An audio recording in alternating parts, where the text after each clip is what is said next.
সুপ্রিয় দর্শক, আমন্ত্রণ জানাচ্ছি দিগন্ত বিশ্লেষণে। আজ আমাদের সঙ্গে আছেন আমিনুল ইসলাম, সিনিয়র রিপোর্টার, দৈনিক নয়াদিগন্ত। আপনাকে স্বাগত। আমিন, কেমন আছেন? ধন্যবাদ আপনাকে। ভালো আছি, আপনি নিশ্চয়ই ভালো আছেন? হ্যাঁ, আছি মোটামুটি ভালো। আজকে আমাদের প্রতীকে আপনার একটা রিপোর্ট পড়তেছিলাম, মুসাব্বির হত্যাকাণ্ড। জি। এবং মাঠে র্যাব রয়েছে এবং শেষ পর্যন্ত মানে ফলো আপ দেখতেছি যে 3 জনকে গ্রেপ্তারও করেছে। এবং বেশ কিছুদিন ধরেই টার্গেট কিলিংটা বেড়ে যাচ্ছে, আপনারা রিপোর্ট করতেছেন। সার্বিক পরিস্থিতি কেমন মনে হয়? সামনে তো নির্বাচন, জনমনে তো একটা আশঙ্কা বাড়ে এই ধরনের টার্গেট কিলিং হলে। টার্গেট কিলিং আসলে খুব ভয়ঙ্কর একটা জিনিস। এটা সামাল দেওয়া যে কোনো আইন শৃঙ্খলা বাহিনীর বা সদস্যদের পক্ষে একটু কঠিন, কারণ টার্গেট কিলিংটা কয়েকটা কারণে করে থাকে। মানে একজন ব্যক্তি বা গোষ্ঠী তার স্বার্থ হাসিলের জন্য আধিপত্য বিস্তার বলেন, কোনো এলাকা দখল বলেন, অন্য কোনো স্বার্থ হাসিল বলেন, যখন সে টার্গেট করে যে একে সরাতে পারলে আমি ওই জায়গাটা হাসিল করব, তখন তার ওই পরিকল্পনা বের করা বা আগাম গোয়েন্দা তথ্য নিয়ে বা ধরা একটু কষ্টসাধ্য ব্যাপার, যার কারণে টার্গেট কিলিংগুলো হয়ে যাচ্ছে। আর বর্তমানে এগুলো হচ্ছে বেশিরভাগই 5 তারিখের পরে, 5 আগস্ট মানে ইসের পরে, জুলাই আন্দোলনের পরে, রাজনৈতিক পট পরিবর্তনে, জায়গা দখল, যে ওই জায়গায় একজন দখল করে আছে, ওইটা আমার দরকার, ওই জায়গাটা আমার লাগবে, তাহলে কি করতে হবে, ওকে সরাতে হবে, এই ধরনের কাজই হচ্ছে। আবার শুধু যে জায়গা দখল এটা না, আবার আপনি একটু দেখেন যে সম্প্রতি ঢাকার বাইরে কিছু সংখ্যালঘু নির্যাতন এবং হত্যার ঘটনা ঘটেছে।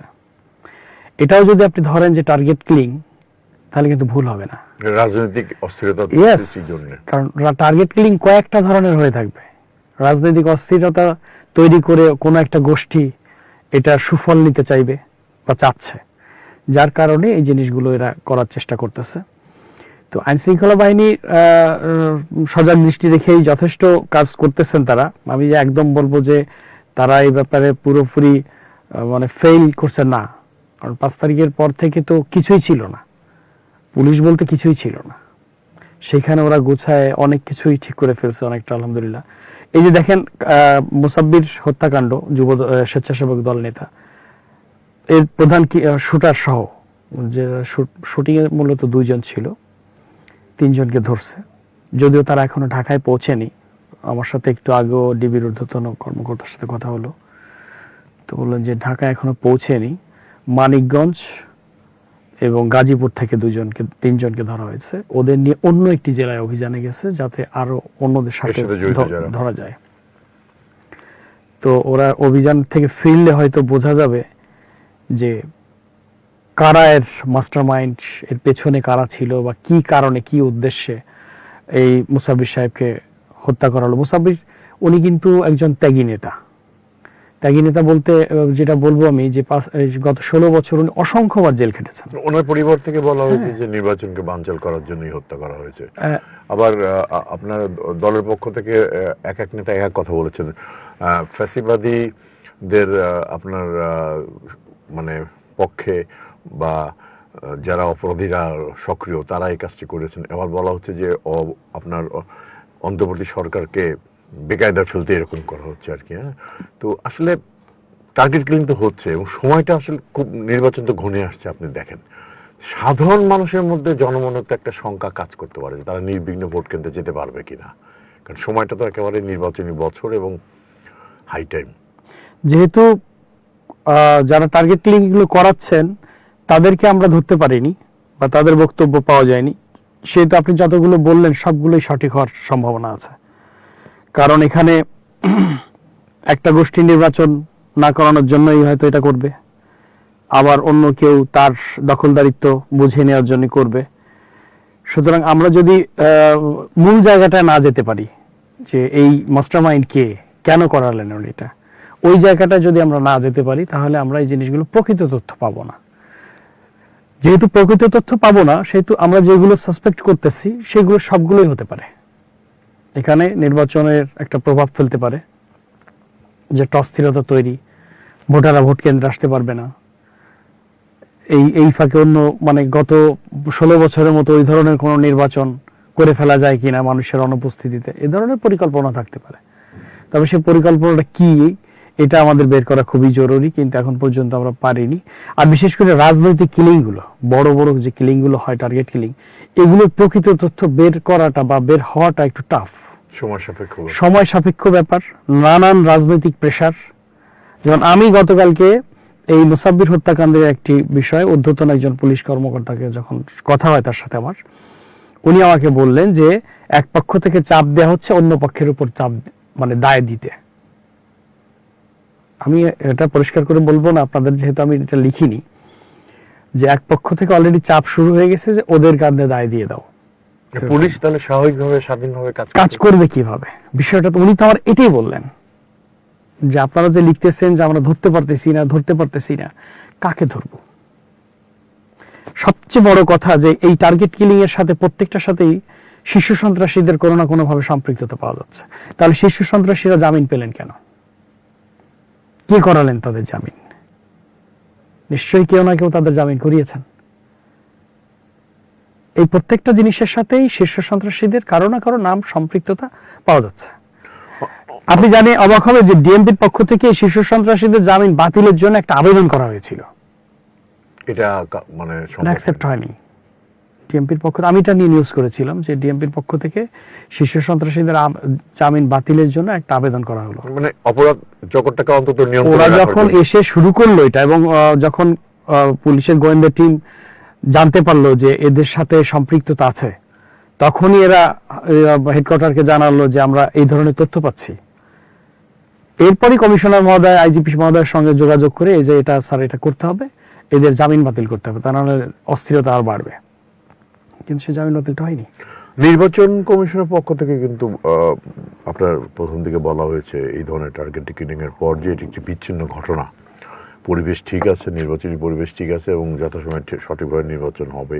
আবার রাজনৈতিক নেতারাও একে অপরের দোষারোপ করছেন। এতে কি যারা কিলিং এর সাথে জড়িত তারা অনেকটা উৎসাহী হয়ে পড়ে না, যে মানে পারস্পরিক যে তর্ক বিতর্কের মধ্যে তারা তাদের অসৎ উদ্দেশ্য বা এই অপকর্ম, এই হত্যাযোগ্য খুব স্বাভাবিকভাবে মানে করার পর পার পেয়ে যাবে, এরকম একটা পরিবেশ কি? আমি একটা অপরাধ করলাম, কিন্তু অপরাধের সাজা ভোগ করতেছেন আপনি, তো আমার হয়তো তো খুশি হবেই যে আমি করলাম অথচ উনি সাজা ভোগ করতেছে। এ ধরনের কাজ তখনই হয় যখন রাজনৈতিক কোনো প্রভাব পড়ে। কিন্তু আইন শৃঙ্খলা বাহিনীর সদস্যরা যদি স্বাধীনভাবে কাজ করে তাহলে এই জিনিসটা হওয়ার সম্ভাবনা কম থাকে। কারণ রাজনৈতিক ব্যক্তিত্বরা যদি ঠিক থাকেন, যেটা হলো কেন, তখন পুলিশের জবাবদিহিতা থাকে। কিন্তু ওনারাই যদি এটাকে ঘোরানোর চেষ্টা করেন, তখন তো পুলিশ দুর্ভাগ্যজনক, মানে পুলিশ আর করে উঠতে পারেন না। সেটাই আপনার মানে যেটা হচ্ছে যে এই ধরনের হত্যাকাণ্ড নিয়ে তাহলে যদি রাজনীতি থাকে তাহলে এটা অবশ্যই জটিল থেকে জটিলতার পর্যায়ে চলে যায় একটি জিনিস। একটা হচ্ছে যে অবৈধ অস্ত্র উদ্ধারের ব্যাপারে পৃথক অভিযানের কথা বা যৌথ অভিযানের কথা আমরা শুনেছিলাম, মানে এটা কতটুকু সফলতা পেল? এটা একদম সফলতা পাইনি তা না, তবে আরো সফলতা পাওয়া উচিত ছিল বলে আমি মনে করি। মানে ডেভিল হান্ট ফেজ 2 চলতেছে, অনে যে খুব বেশি একটা সফলতা অর্জন করছে তেমনটি না। 2তে রেগুলার যে জিনিসগুলো ধরা পড়ে, যেমন পেন্ডিং মামলার আসামি থাকে, তারপরে পলাতক আসামি থাকে, নানান ধরনের দিয়ে মিলায়ে ধরে তারপরে একটা রিপোর্ট আমাদের দেয়া হয় যে আজকে এতজন ধরা হয়েছে। কিন্তু ওরা যে এই অস্ত্রগুলো নিয়ে করতেছে, মানে ওই অস্ত্র কেন্দ্রিক, এই বিষয়টা এরকম না, বিষয়টা মোটেই এরকম না। আমার মনে হয় থানা থেকে যে অস্ত্রগুলো লুট হয়েছিল, সেই অস্ত্রগুলো উদ্ধারের জন্য আরো শক্তিশালী অভিযান চালানোর প্রয়োজন ছিল। কারণ এগুলো কিন্তু নির্বাচনে অবশ্যই প্রভাব ফেলতে পারে বলে একটা আছে, সম্ভাবনা আছে। দ্বিতীয়ত, জেল থেকে যে আসামিগুলো পালিয়েছিল তারা সবাই কিন্তু ফেরত আসেনি, তাদের মধ্যে এখনো বিরাট একটা সংখ্যক পলাতক রয়েছে, এবং এর মধ্যে হত্যা মামলার আসামি আছে অনেকগুলো, যারা কিলার, ডাইরেক্ট কিলার। তো এরা যদি বাইরে থাকে এটাও কিন্তু একটা ভয়াবহ দিক। যদিও ডিএমপি থেকে, ঢাকা মেট্রোপলিটন পুলিশের পক্ষ থেকে একটা তালিকা তৈরি করা হয়েছে যে 50 থানায় প্রায় 450 মতো অপরাধীর কাছে প্রায় 4000 এরকম সামথিং অস্ত্র আছে এদের নিয়ন্ত্রণে। সুতরাং এই অস্ত্রগুলো ধরার জন্য একটা অভিযান জরুরি মানে জোরালো অভিযান খুবই প্রয়োজন নির্বাচন সামনে রেখে। নির্বাচনের জন্য আর মাত্র কয়েক সপ্তাহ বাকি। এখন যদি এই কাজগুলো না করা হয় তাহলে নির্বাচনী পরিবেশকেই তো প্রস্তুত করছে। সেখানে সাধারণ মানুষ ভোটাররা ভোট কেন্দ্র পর্যন্ত যেতে পারবেন কিনা, আস্থা যদি না ফিরে পান Right. তাহলে তারা ভোট কিভাবে দিতে যাবেন? একদমই ঠিক কথা। তবে যখন আমরা প্রশ্নগুলো করি কোনো আইন শৃঙ্খলা বাহিনীর সদস্যদের, তখন ওনারা যেভাবে উত্তরগুলো দেন সেটা হলো যে এরকম, এই ধরনের হত্যাকাণ্ড প্রতি বছরে সবসময় এরকম একটা সংখ্যক হত্যাকাণ্ড হয়ে থাকে। সেই তুলনায় বরঞ্চ আরো অনেক কম তাদের ধারণা, যে সেই তুলনায় রেশিও যদি দেখা যায় তাহলে সেই তুলনায় অনেক কম হচ্ছে। কোনো হত্যাকাণ্ডই মানে আশা করা যায় না, তারপরেও কম মানে হচ্ছে। রেশিও হত্যাকাণ্ড কম হচ্ছে, ওনারা হয়তো একটা পরিসংখ্যান হ্যাঁ, দিচ্ছেন। পরিসংখ্যান কিন্তু এই পুলিশ সদর দপ্তরের পরিসংখ্যান কিন্তু বলছে যে গত এক বছরে সারা দেশে ৩,৭৬৭ খুনের ঘটনা ঘটেছে, যেটি এবং ঢাকায় গড়ে ২০টি খুনের ঘটনা ঘটেছে, যেটা ২০২৪ সালের চেয়ে ২০২৫ সালে খুন বেড়েছে ৩২৭টি। 24 থেকে 25। মানে পরিসংখ্যানের উভয় দিক রয়েছে আর কি। হ্যাঁ, হ্যাঁ। তাতে মানে এই পরিসংখ্যান দেখে তো কোনো আস্থা বা তৃপ্তি পাওয়ার কোনো মানে হয় না আর কি। আর বিশেষত ধরেন আপনি যেটা বলছিলেন যে ফ্যাসিবাদী শক্তি ফিরে আসার চেষ্টা করবে, নির্বাচনকে বানচাল করার চেষ্টা করবে, এটা সবারই জানা। সেইখানে বিশেষ অভিযান বিশেষই ধরনীত হওয়া দরকার। তো এই শেষ মুহূর্তে মানে আপনার ইয়াটা কি, মানে ধারণাটা কি যে কিভাবে পুলিশ স্বাধীন এবং দ্রুততার সাথে কাজ করতে পারলে পরিবেশটার প্রতি সাধারণ মানুষের আস্থা আরো ফিরে পাবে আর কি? এই উত্তর দিতে গেলে প্রথমে বলতে হবে যে পুলিশ কিন্তু এখনো শতভাগ তার জায়গায় আসেনি, ফিরে আসেনি 5 তারিখের পরে, জুলাই আন্দোলনের পরে শতভাগ এখনো ফিরে আসেনি, কিন্তু অনেকটাই সাহস সঞ্চার করে কাজবাজ করতেছেন। কিন্তু এখনো তাদের ভিতর একটা ভীতি, সেটা ওই মারা যাওয়ার ভীতি এরকম না, কিন্তু কে কি বলবে বদলি হচ্ছে। এই জায়গায় আমি আপনাকে আরো একটা বিষয় ক্লিয়ার করি, যেহেতু অন্তর্বর্তীকালীন সরকার, নেক্সটে কে সরকারে আসবে? বিএনপি আসবে, জামাত আসবে, নাকি অন্য কোনো দল বা কয়েক দল মিলে আসবে? ওই দল আসার পরে আমি যখন বিএনপির কাউকে ধরবো, তখন বিএনপি যদি ক্ষমতায় আসে, ওই নেতা যাকে আমি ধরেছিলাম ও তো আমাকে আস্থা করে নিক্ষেপ করবে। কিন্তু এগুলো নাকি পুলিশের ভাবার কোনো আদৌ ইয়ে আছে? মানে কে কোন দল ক্ষমতা আসবে বা সেই এরা ভাবছে। আমি এটা নিয়ে একটা নিউজ করেছিলাম যে এদের মধ্যে এই ধরনের একটা দুশ্চিন্তা কাজ করছে, যার কারণে এরা শক্তভাবে হ্যান্ডেলটা করতে পারছে না। ওরা যদি এই জিনিসটা মাথা থেকে সরিয়ে ফেলতে পারতো যে হ্যাঁ এখন রাজনৈতিক সরকার ক্ষমতায়, সুতরাং স্ট্রিক্টলি কোনো জিনিস সমাধান করা, এটা ওরা পারছে না, এখনো পারছে না। ওদের মধ্যে এই ভীতিটা এখনো কাজ করছে। এটা হলো একদম বাস্তবতা, মাঠের বাস্তবতা যদি একদম এটাই, যে নেক্সটে কে ক্ষমতা আসবে এবং আমার পজিশনটা তখন কি হবে। সেটাই তো। ঠিক আছে, আজকে এই পর্যন্তই। আপনাকে অসংখ্য ধন্যবাদ স্টুডিওতে আসার জন্য। ধন্যবাদ আপনাকে। সুপ্রিয় দর্শক, বিদায় নিচ্ছি। আল্লাহ হাফেজ।